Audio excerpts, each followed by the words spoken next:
Thank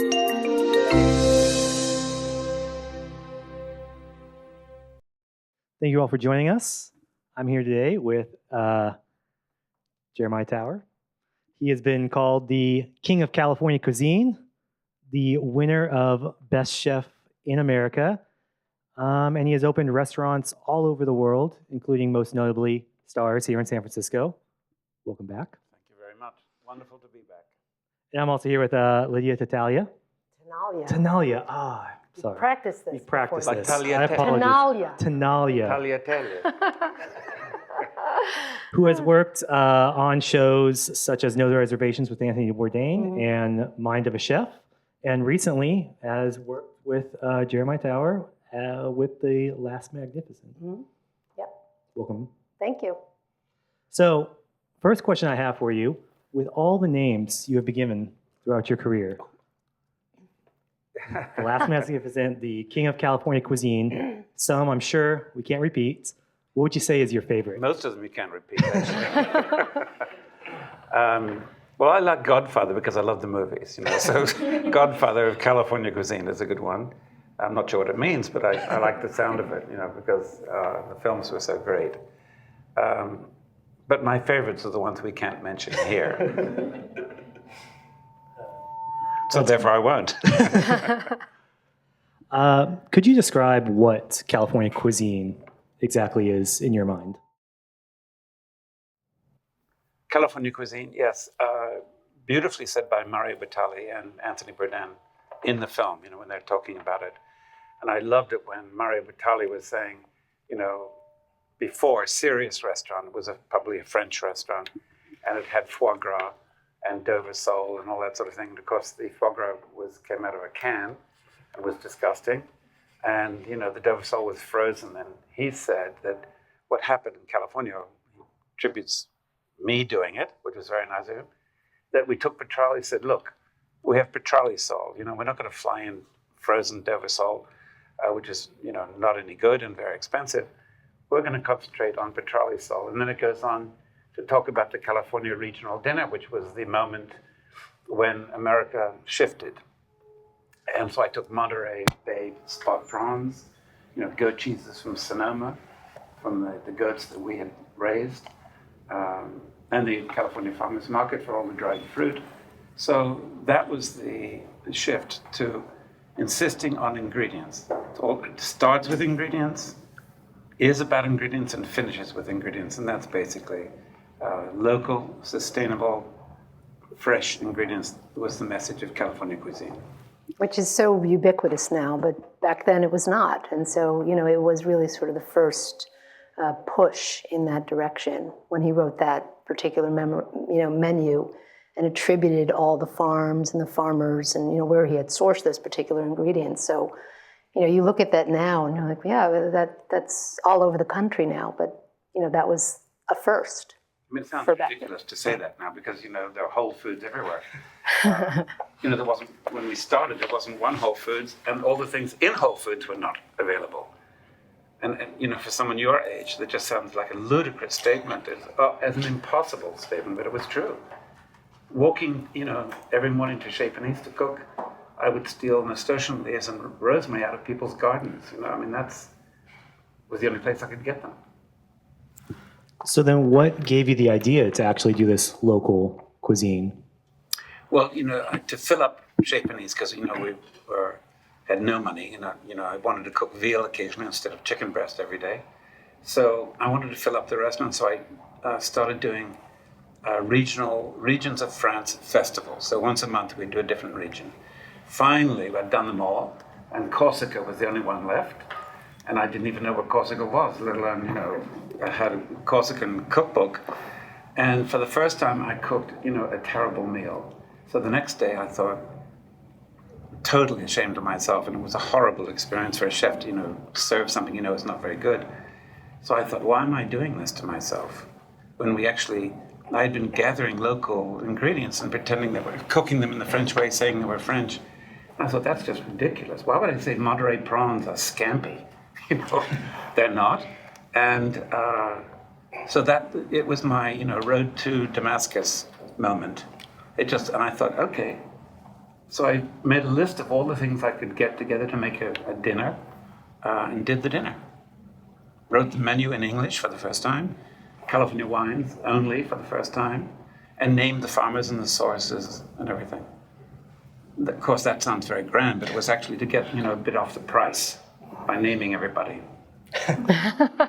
Is that where the phrase elegant simplicity comes in? Yes, absolutely. So when you've got something, a fantastic ingredient like those Monterey Bay prawns, do as little to them as possible. You buy them, you store them properly, because if you don't, there's no point having those perfect ingredients, and then cook them as simply as possible. Let the ingredients be the rock stars, not the chef. For me to say that sounds ludicrous, but it's what I believe, and believe then. So the film, Jeremiah Tower, The Last Magnificent, where did the idea for that come from? Yeah, I mean, the idea, I've been working with Anthony Bourdain for many, many years, and he read Jeremiah's memoir. It's called California Dish. Actually, it's just been re-released as Start the Fire. And there's a lot of new material in there. And it's a great read. It's full of incredible stories. And it's also full of a lot of characters that I've certainly come across and have heard of and know, from my long journey working in food and travel television. So I'm connected with a lot of different chefs in the culinary scene. So I recognized all the names in the book, but I didn't recognize the author who had written it. And I thought that was somewhat unusual. So, when Bourdain kind of threw the book on my desk, he said, read this. He was really kind of coming at it from a very strong sense of, as he puts it, his justice button, wanting to right a wrong, feeling that Jeremiah had been written out of an important piece of, American culinary history. And when I read the book, I certainly had that question too. Why haven't I heard of this guy? But I was skeptical about whether or not it could actually be a film, until I met him in person. And there was a sort of preliminary period where I did a kind of initial interview with him that I thought would last 30 minutes, 45 minutes, and instead we had a 5-hour conversation. And it was really compelling. And that's when I really started to get engaged in the idea of turning it into a film. Certainly to answer this question, who is this guy and where is he? But really to go another layer or two deeper, which is, it's a character-driven story. It's, who's the character behind, all of these incredible things? Where did he get his memories, his impressions, his formative experiences? Why was he able to, without any culinary training whatsoever, never went to cooking school, never had stepped foot in a professional kitchen before, why was he able to suddenly just apply himself in this way? And that was fascinating. And I said that was really sort of the beginning of the journey we took together. I love the role of chance and chaos in success. Well, in the film, you say there's no excuse to not endlessly continue to try and make everything you want as wonderful as you envision. Do you think you achieved this in this film? Well, I didn't, but certainly Lydia did. Yes, it's a wonderful movie. At the end of the showing, the first showing, the premiere was at the Tribeca Film Festival a year ago. A woman came up to me and said, I love the movie. In fact, everybody who's seen the movie is telling us that they love it. She said, I love the movie, but you seem so sad. I said, honey, it's just a movie. Do I look sad? It's a wonderful movie.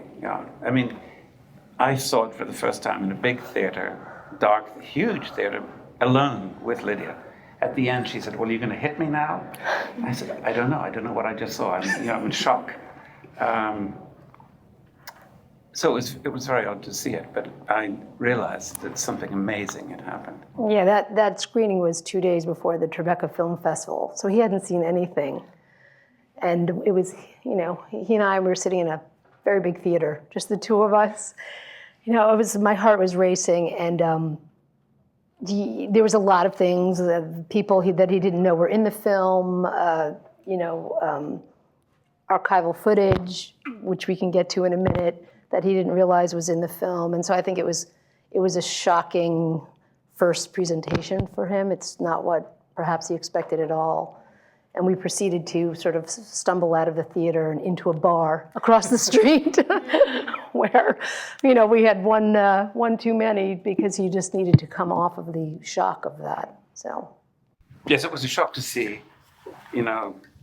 not my mother encased in mink, on the Queen Mary. It was a shock for me to see me at, 11 years old, fox hunting and all of my, it was, really, I hadn't seen that stuff in 50 years, 60 years. That was an incredible serendipitous finding in the film because we were actually very late in the editing process.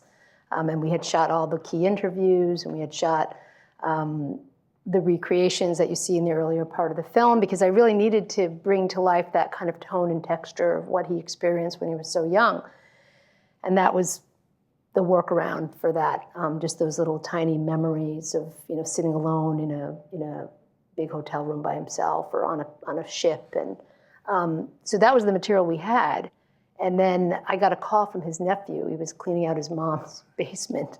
It's just one of those things, and he called me and he said, "Yeah, this basement, dark closet, way in the back there was a box, and in that box were 8mm films, and they were labeled, Tower trip to, Spain, young JT, are these useful to you at all?" And I was like, "What are you talking about?" I'm like, "Yeah, they're useful."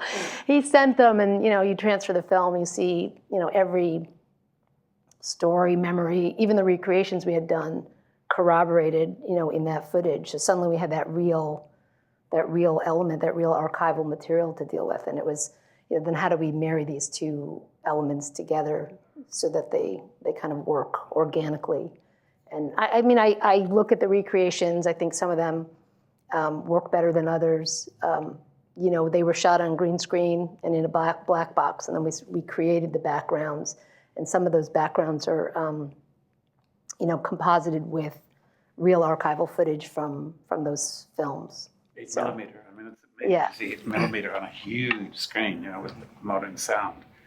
Very interesting. But my favorite recreation is the little kid. How old is he? He was, I think, 7 or 8.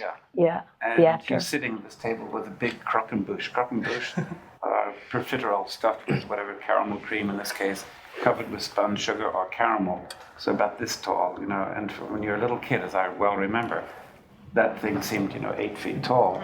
And it's right in front of him, and he looks at it, and he starts to pull at a profiterole, and he pulls the caramel, and he's looking at his fingers, and then he puts it in his mouth, and then he shoves the whole one, and then he looks up at the camera like that, as a wow. That, for me, told the whole story of the first half of the film. Yeah, there was, that little boy we cast was extremely adventuresome because we had him eating like eggs in aspic and all sorts of, things you'd find. He did look very happy doing it, yeah. Lobster and artichokes with, Yeah. So with that, how is it going back and hearing all those former friends, coworkers, schoolmates, talking about you, and how was it talking with them, trying to get them to be in this film? They all think they're psychoanalysts, so they just blab it on and on and on. But, it was Lydia who did it, so you should talk about that. He had left San Francisco and just quite frankly, in very Greta Garbo-like fashion, sort of left everyone behind. And those were very, very good friends of his, particularly the friends from Harvard. And they hadn't really seen or heard from him in quite some time. Almost 20 years. So there was they immediately responded when I reached out, for their participation. And then what became very apparent, the bulk of those early acquaintances from Harvard, they really missed him. And it was so clear, forget Chez Panisse, forget stars, forget all of, what he did very publicly. His friends talked so beautifully about just the impression he made on their lives. That being in his company and that time in their history at Harvard in the 60s. Because I cooked them omelets every night. Yeah. But I think his friends, Kathy and Michael Palmer said it, being in his company, it was audacious. There was an audaciousness there that it was very compelling, charismatic to be around. They really, really, really missed him, and they hadn't heard from him in a long time. So we had a screening the other night, and I called all those people, and they came, and it was this fantastic, emotional, homecoming of these old friends. That was really beautiful to see. Yes, I mean, friends from 1961, for heaven's sake. So, Kathy Simon, who's a San Francisco architect, and Michael Palmer, famous poet. But they were my roommates Michael was my roommate in Harvard College. And I would cook, even in my Adams House room, there was a hot plate in the closet. And I would cook omelets in there and chicken livers and 100-year-old Madeira, which I got from my Russian uncle. And so that, because, and Michael talks about institutional food and our reaction against it. So we moved off campus so we could cook. And Kathy's a brilliant natural cook. So, we went for it. I mean, I remember nights in Cambridge, Massachusetts, in June, just before the college was over. 90 degrees, and so I cooked a goose. We had cold goose and Chateau d'Yquem. Not bad. So of course they remember me. Well, it's interesting because in that part where you're talking about back in Harvard, you talked about how your cooking was almost like your revolution against like everything that was going on at the time. Well, that was graduate school, and I finally had a little house in Somerville, which was a dumpy neighborhood in those days. But I had a big kitchen, so I could cook. And, as an antidote to graduate school, that's what I did.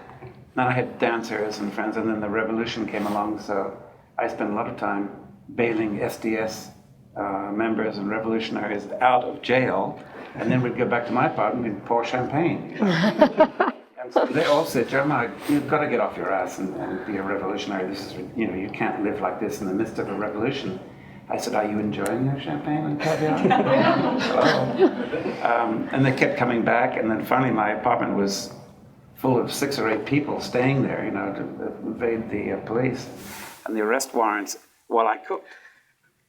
And then there was that one moment in the film when we talk about the moment I did turn into a revolutionary. The Molotov cocktail. The Molotov cocktail, which we had been drinking Dom Perignon, so we filled it up with gasoline and, put a rag in it. A rag, it was an Hermes scarf, actually. An old not a rag. Hermes scarf. It was an old Hermes scarf. Got in a friend's Porsche 911 and, drove off to the architecture school with Margot Fontaine and Richard Cragen and Creeley, yeah. And Creeley, yeah. Yeah. And I thought, okay, this is my moment. I really got to be a revolutionary. So I threw the bottle at the architecture school, which I thought was a very cool thing to do, and it bounced back because it was a Dom Perignon bottle. Never make a Molotov cocktail in a champagne bottle. That's my lesson. And it bounced back at me, I jumped aside and it rolled down the street in front of the Fog Museum, landed in a storm drain and exploded. And in the scene in the film, I say, right, that's enough. That's enough revolution. Back to dinner. He was a royalist amongst the revolution, I think, is what it seems. Well, all revolutions eventually produce, the French Revolution and Talleyrand, who had, the second or first most famous chef ever in the Western world, Antonin Carême, was his chef. So, one minute you're storming the Bastille, and the next minute you've got a palace and the world's most famous chef. There's a little bit of that in every revolutionary. So it's surprising it didn't work because in the film you come off as a super perfectionist. What is, professionalism to you if it's not making the perfect Molotov cocktail? Well, that's the same thing. If you're going to make, a perfect Dover sole, you might as well make also whatever you do, try and do it perfectly. Otherwise, it's not much point, So, of course, I made the perfect Molotov cocktail, even if it didn't work. It was a perfect-looking Molotov cocktail. So there's also this big kind of motif in the film about you being like a director of a play at your restaurants and all that stuff, Right. and you being like the head of it, pulling all the strings, and also the main character. How did that make you feel? Is that I guess the high point of just pulling all the strings, being the puppet master? Oh yeah, in a restaurant like Stars, which you'll see it's a Saturday night shown in the film. When it's all working, it's a little taste of what it must be like to be, Pavarotti getting a 20-minute standing ovation at La Scala. You just get that high. No drugs can really approximate that wonderful feeling. Everything's working in your mind and your body and your emotions and your senses. It's a very, very special feeling when it's working. Of course, when it's not, it's just the opposite. So yes, but Stars had an open kitchen and was across from the bar, and the dining room there, you could see everything happening. So whether it was a naked homeless person streaking through the restaurant, that would be a bad moment for most restaurateurs. I would go out and say, could we have some applause, please? And so everyone was like, wow, this is so exciting. Or it was Nureyev coming in after The King and I, and doing a grand leap in the middle of the dining room, then coming over and bending me over and giving me a kiss down to my tonsils. That was special. And everyone, would stand up and applaud. So there were those moments at Stars. So you turn everything into theater.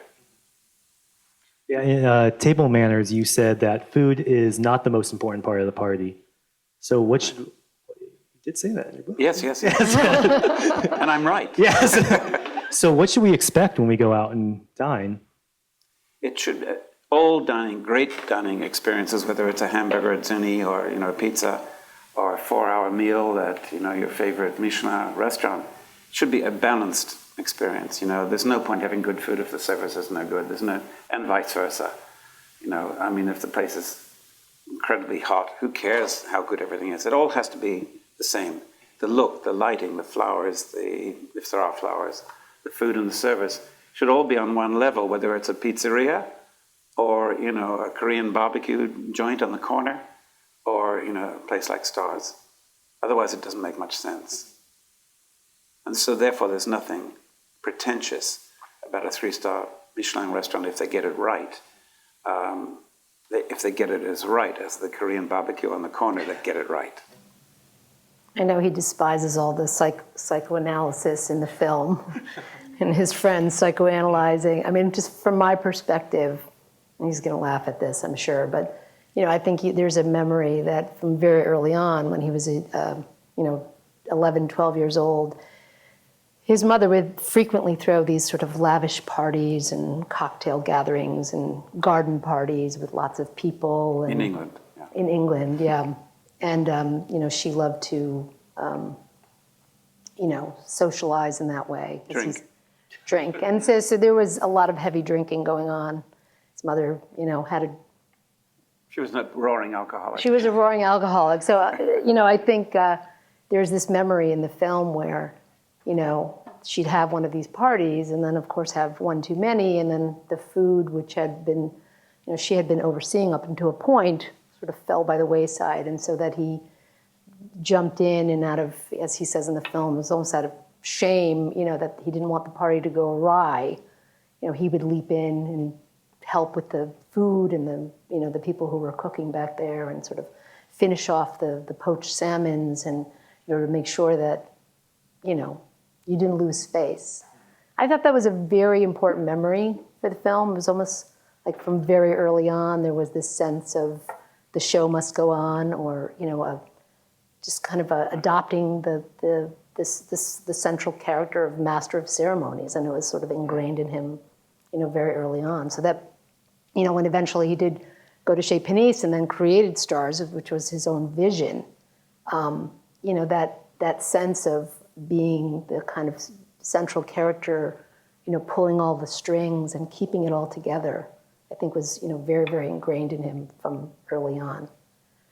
That's $100, please, for that session. I'll just take the copyright, thank you. Okay. So a lot of the film deals with, your past and Chez Panisse and stars, but the current part is the filming when you were at Tavern of the Green. Right. What was it like having that filming going on while you were the head chef over there? Well, to have that filming going on taught me patience for the first time, because Lydia's motto is never give up, and that's mine too. So there were some interesting moments about what had to be given up. Interesting moments. There was a lot of hand in the face at that point.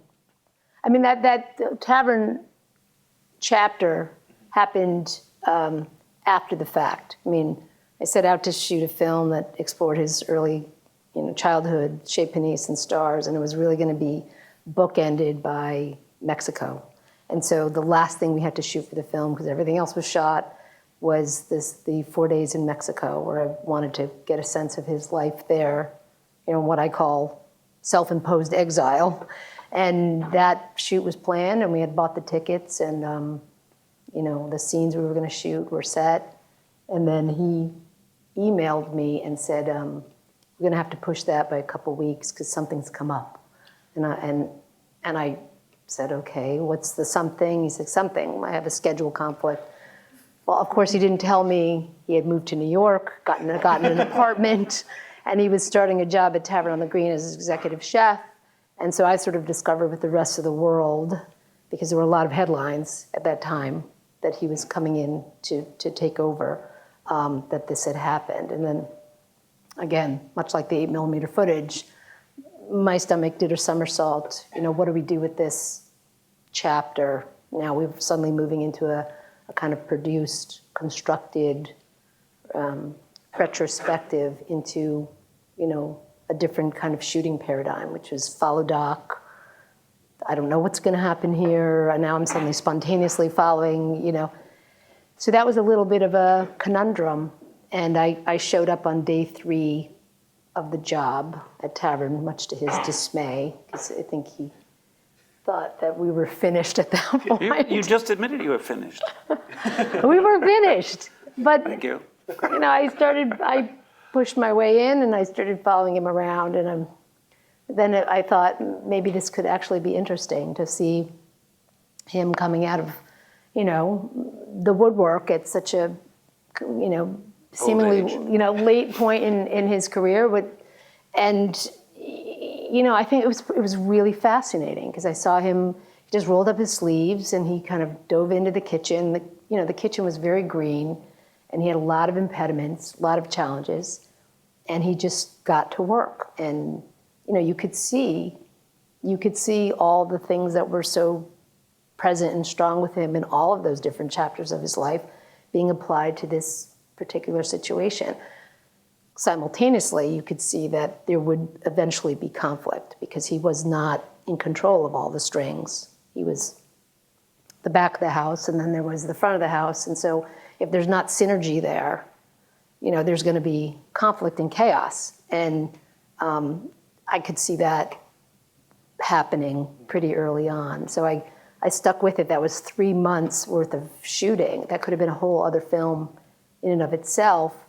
And then, once that kind of ended the way it did, which is, if you haven't seen the film, it doesn't end well. It was, just trying to figure out creatively how the Tavern material actually fits in. And then we sort of, after many, many iterations, kind of used it as a backdrop to tell the ending of the Stars story. So the different chapters of why Stars eventually unraveled.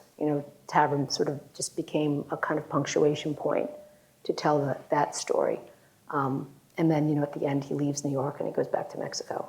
So then we shot Mexico, and then the film was finished. No earthquake in New York with Tavern as it was here for Stars, and the closing of the Civic Center, which kind of was very difficult. But I love the moment in the film at Tavern about the cocktail napkins. I was going to say that, that was the beginning of the end, was the cocktail napkins. Yeah. I mean, when I was complete 100% owner and in charge of every conceivable part of Stars. I mean, I bartended once a week at lunch. I did the flowers for 6 months to find out what was involved and how much it should cost, etc. So I did everything. And then one day, at Tavern, I realized they weren't using cocktail napkins. And, cocktail napkin is not just convenient for the customer, it's a sign to the managers and to the owners or whoever is looking that the customer's got them some service. So a cocktail waiter or waitress goes over, takes an order, you put down a cocktail napkin. So if I'm looking around the bar and I see someone without one, I know that they haven't had service yet. So they're very useful that way. And I realized there were no cocktail napkins, and I went over to the bar manager and said, where are the cocktail napkins? And he said, well, have to go to an op meeting, which, would be a week away. Then they'd discuss it all at the operations meeting, and then would go to committee. Then it would be memoed out, so we're talking 10 days away before you say, oh, fucking cocktail napkin, as I say in the movie. I said, get me the cocktail napkins. Do we have them? Yes, well, get me the cocktail napkins and use them now. So that's what I was facing. So at start, I would just say, bring me the cocktail napkins, and 5 minutes later, they'd be there. But 10 days away before they, I didn't get that at all. It caused tensions, to sum up. Well, you did get an amazing email from one of the sous chefs saying that you almost did what you envisioned. Right. You were so close. What was it that you were envisioning? Well, it was like a big ocean liner. Speaking of psychoanalysis, it was like turning the Queen Mary, back on course. The metaphors are perfect for, a huge restaurant. And we nearly did, And as the sous chef said, we were just so close to, pulling it off, pulling the team together. And there's the interview with the office manager, who said, we're so pleased with the new menu, and it's all coming together finally. And then we had the lamb moment with the owners, who had taken me out to dinner to get to know me and talk about the food. And the chef member of the partnership said, is it true that lamb has both white and dark meat? And I said, well, only if it has feathers. And they got really pissed off. I thought they were joking, but they weren't joking. So a week or 10 days later, the New York Times review came out, and it was, 50-50 at best. And so they said they were incredibly embarrassed by that, because now they couldn't really, when they went to school with their children, what would they tell the parents? And I'm thinking, wait a minute, we're at a meeting to discuss adding 300 more seats. In one day, we'd add 300 more seats for the summer season. So I'd done this enormous amount of work with schedules and budgets and menus and everything. And all they wanted to talk about was how embarrassed they are in front of the parents at school. And I just went. And they said, so what we're going to do is take over the food to make sure it's, quote unquote, make sure it's perfect. And I thought, white meat and lamb, perfect? I thought, uh-oh, they've got a real problem here. So I just took my files and dumped them and said, I'll see you, I'm going to lunch. And then he never came back. There was a quote. It wasn't, somebody said it was said by you, but you actually ever said it. You long for the crowd, but you know the guillotine is close. Oh, right. Yes. Is that something you say and something you think about? Well, I mean, you work for one of the most important companies in the world. You should know the guillotine is out there, always waiting to come down, Though you're probably as safe as anybody in the world working for Google. But there's always that, because anyone who's successful, there are people trying to drag them. It's like a basket full of crabs. One tries to get out and the others all haul it back. There are always people who'd like to pull you down. In fact, thank God, the chief of police was, my best pal, and had free lunch every day at Stars, because there were some incidents where people were trying to get at me in a very violent way. So I know. I understand the impulse, actually. To get at him in a very violent way. Who's Killing the Great Chefs? When it was on here, things got sort of exciting. First Mouser died, was killed, murdered. And then, somebody near my house wearing chef whites had a knife, chef's knife, stuck through the top of his head. That's what Lydia's talking about. That's what she wanted to do to me. So Success can be a rocky road. But you know, he has actually a really beautiful motto about that saying that I think and I love that. The measure of your life are the risks you take along the way. I like that. Yeah, and I think he, you know, in many ways, his life and his career is embodied by that motto, or that motto embodies, you know, that narrative for him, because, you know, every step of the way, he just kind of threw himself in somewhat risky situations, and you know, sometimes you fail, sometimes you win, and pick yourself up. I mean, yeah. Last week in New York, a young culinary student talked to me and said, you know, I'd like your advice. I don't know whether I'm going to go to culinary school or medical school or something else. I said, stop right there. Forget both. You know, just look around you, be open, and take the best thing that you like that comes along. Try it out. You know, if it doesn't work, you pick yourself up and do something else. But if you're, you know, it's like a relationship. You can't go to a party and say, I'm going to meet the person I'm going to spend the rest of my life with. When you have that attitude, everybody runs a mile, you know. And so that's what I meant about the role of chance in success. You know, when you see something come by and you're really interested, but your mind says, oh, no, that's too risky or something. Just grab it. It'll drag you along, may dump you, or just may take you to the top. So going to that about the person who was going to culinary school, you had some amazing chefs at Stars that went on to do so many amazing things. Took a 15-year sabbatical, went back to Tavern at the Green. What differences did you notice in the newer generation, the younger generation of chefs? That's a great question. It was after I, had left there that Mario Batali and Anthony Bourdain and lots of other chefs said, well, Jeremiah, you didn't have any Mexicans in the kitchen. Are you crazy? I said, what? What are you talking about? I said, I think I know what you're talking about. There was, the 22-year-old white suburban cook who was, about to plate the fettuccine with cream and everything, and his phone rang and he took his phone out. It was on the line. He was supposed to plate the food. I mean, the pasta's there dying. And he pulled out his phone. I walked up and said, what are you doing? Have cooked that again quickly and plate it. And he had his phone in his hand. He looked at me like, do you have a problem? I said, yeah, you. You and your work ethic, So when I got to the kitchen, I realized that they didn't know how to make chicken stock. So that was a bit of a surprise. And then I did get some Mexicans in, and legal ones, I have to say. And then the kitchen really started to come together because of the work ethic. I mean, Anthony Bourdain, who I've worked with, he's worked in so many restaurants, and he's written about this extensively and very beautifully and poetically, that the entire, certainly, kitchen scene in Manhattan when he was growing up, it was really helmed by, these incredibly talented, Mexican chefs who were more often than not acknowledged, as being the real engine in the kitchen. In fact, the last restaurant he worked in before he kind of took off as a television personality, the guy who took over after him was his sort of longtime sous chef, and he has written about this guy and sort of written about that whole scene, really as a commentary towards, issues that we're having with, immigration and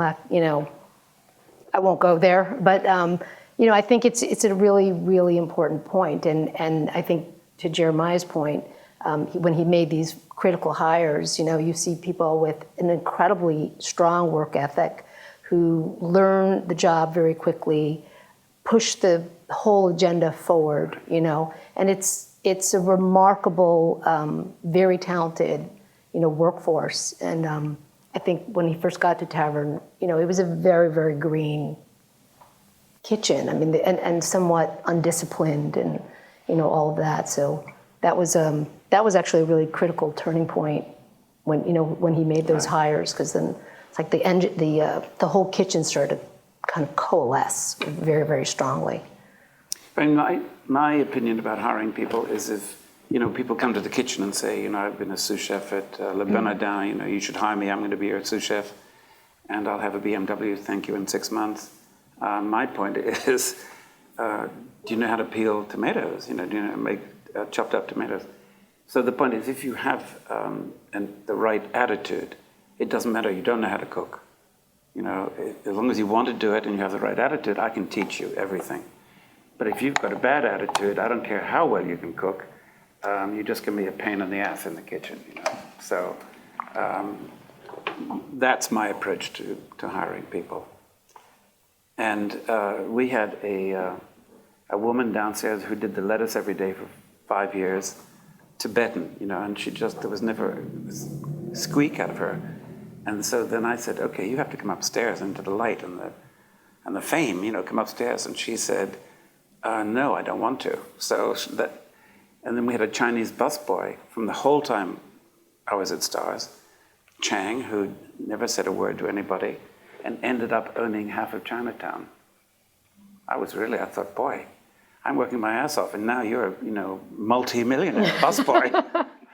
So all of that, makes up a team that's really sort of vibrant and fun to work with. So one of the last things that is said in the film is, let the flesh grow old, crumble. What are my great expectations? What have I done? What's next for you? Well, first of all, I have to say that was from my notebooks when I was 19 and full of mescaline. Looking out on a winter day in Boston, that seemed like a very cool thing to write down. But I gave those notebooks to Lydia, thinking, "Oh, this is a nice thing to do." I hadn't read them, in 50 years. I did. I read all of them, and I highlighted, and I didn't mean to interrupt, but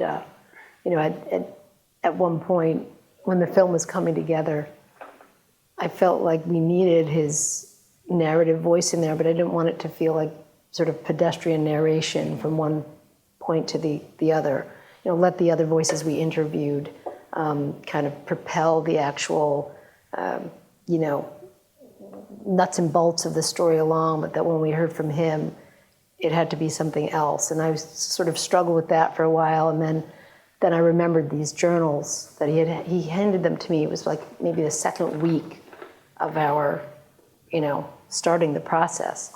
So I go back and I look at these journals, and they were journals he kept from the age of 18, 19. A drug-ridden 19-year-old. Yeah, and they were full of existential angst and, just sort of memories about that kind of period in your life where you're up against trying to define who you are.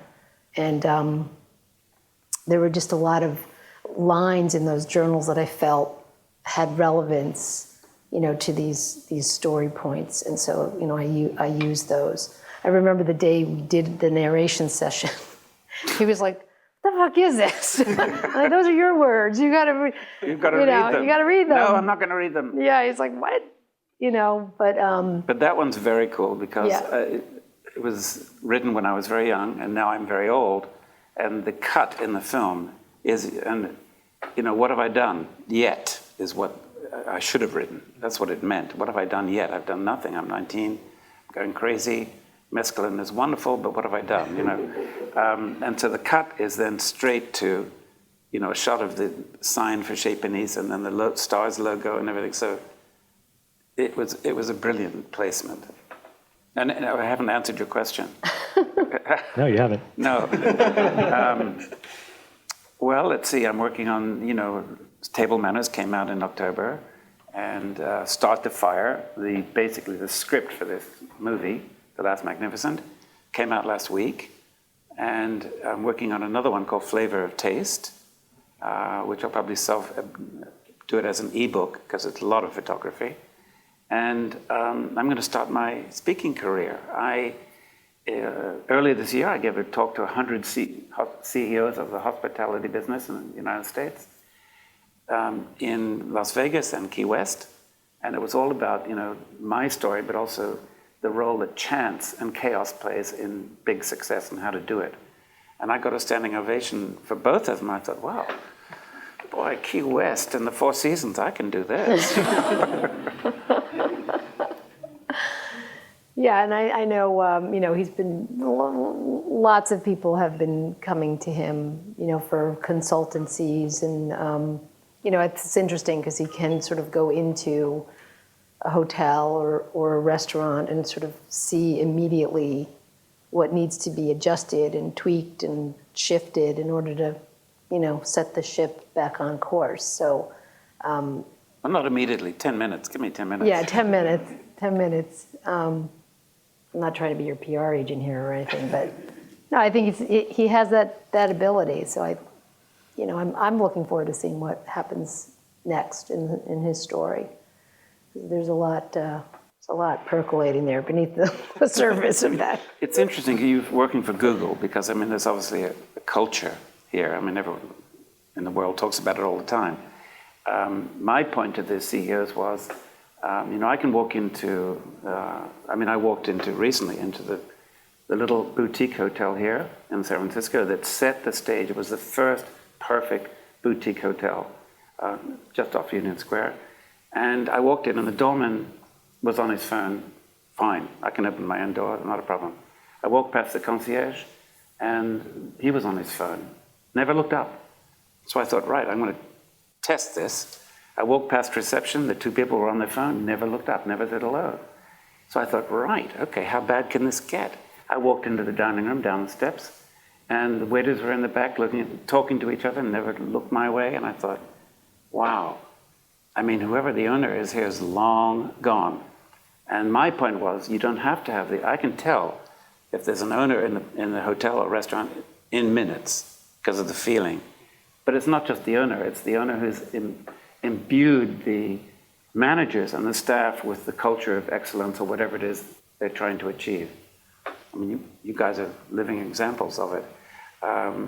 So that's what I'm saying, that's what Lydia's talking about. And, now, especially in places like Mexico, where the young rich kids open restaurants and then, go back to the south of France, you can tell that there's nobody there. It's the waiters that are running the restaurant. So that's what we're talking about. So the big challenge is the training to make a team. Without a team, you can't do anything. You can be the most brilliant chef, owner, whatever, superstar chef in the world, but if you don't have a team who has the same head as you do, then it'll come to nothing. Does that make any sense? Sure does.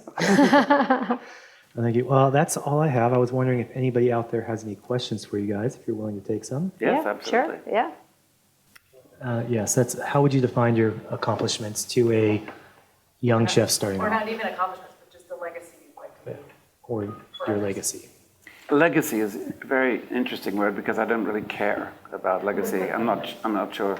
I know what it means, but I don't really care. I know what I've done. As you see it in the film and read in the book, Start the Fire. I know what I've done. It was fun, and I'm going to continue to have fun. But legacy, she just made the legacy, so then I can relax and forget about it. But I would go back to the motto, because I think that was his sort of defining,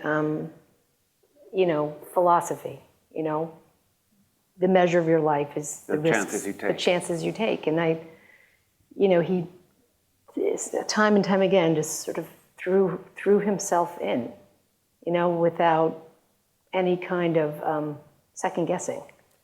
And to walk into a kitchen and sort of sell yourself as the executive chef when you've not gone to culinary school, never worked in the kitchen before. Really his experience came from reading culinary tombs, Escoffier and Alice B. Toklas, and he just went for it. She's talking about how I got the job at Chez Panisse, which was because they were desperate for somebody, and I was desperately broke. I had $25 left in my name, And San Francisco wasn't very expensive in those days, but it was, still, I needed more than $25 to get through the day. But that's it. I could have thought, no, I don't know anything about this. Turn around and leave. And I didn't. And that's what I mean about just taking a chance. You can always run for it, sooner or later. But when I sold stars to a Chinese group and then took off, I made a list. What are all the things I wanted to do that I'd never done? And what is it that still scares me as much as running a restaurant, which is pretty scary. And the only thing I could come up with was sharks because of my childhood in Australia and some experiences in the water with them. So I said, okay, I'm going to go scuba diving and dive with sharks. Big sharks. Bigger than the customers at Stars. And so you'll see at the end of the film, diving that manta, my girlfriend who just wouldn't, days swimming out in the Pacific, and she would follow me around.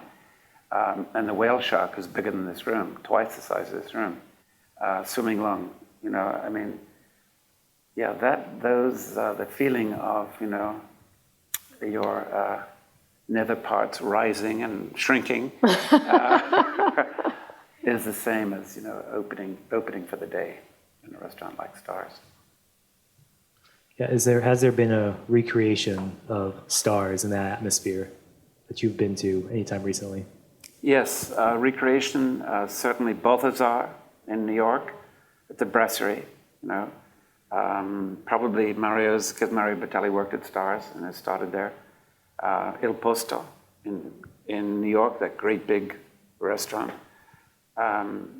Actually, but it's Mario who says every restaurant he's done has a bit of Stars in it. Right? Yeah, I mean, Mario, and I've, worked with Mario too for many years. And, we did a great interview with him for this. And as a young, kind of just starting out chef, he would frequent Stars all the time as a, customer, sit at the bar, et cetera. And, that was a very incredibly revealing comment that he made, that in some way, shape, or form, all of the restaurants that he's created, have been modeled in some aspect after his experience at Stars, that left such a strong impression on him.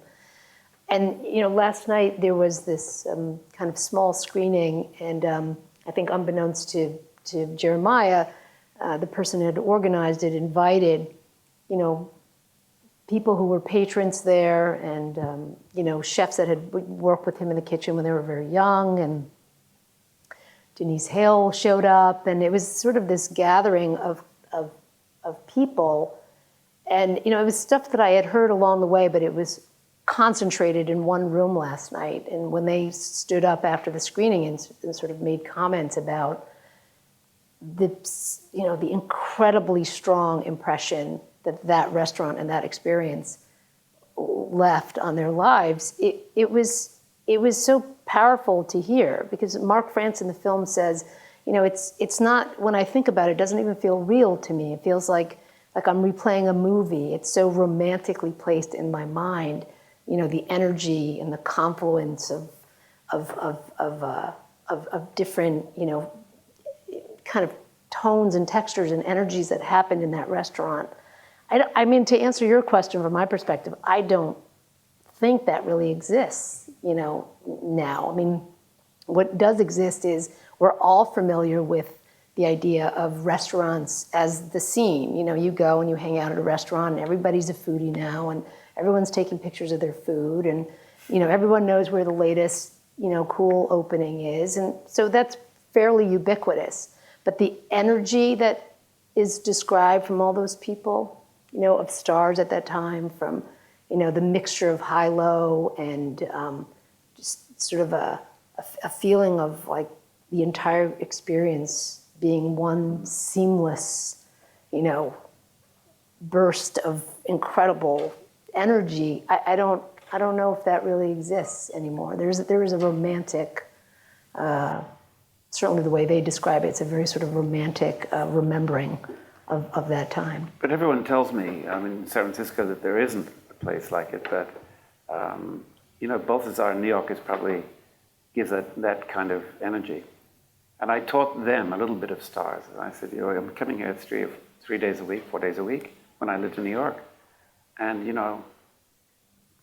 I don't want to wait in line. I said, let me tell you what we did at Stars. So when I'd come in and they'd see me and I'd pretend to give my name to the host or hostess. And then I would walk around the other side, go to the bar, pick up a glass of champagne, and the host would walk around the other side and meet me on the other side. And miraculously, there was a table. But it didn't look like I was, butting ahead in the line. That was a very Stars thing. It's a very Godfather moment. Yeah, totally. I'd like to thank you guys again Thank for you. coming Yeah, and making thank an you. amazing film Thanks. that everyone should definitely see. Great. It's so much fun and so interesting. Wonderful. Thank you very much. Thank you you. guys. Yeah, Thank thanks you. for having us. Really appreciate it.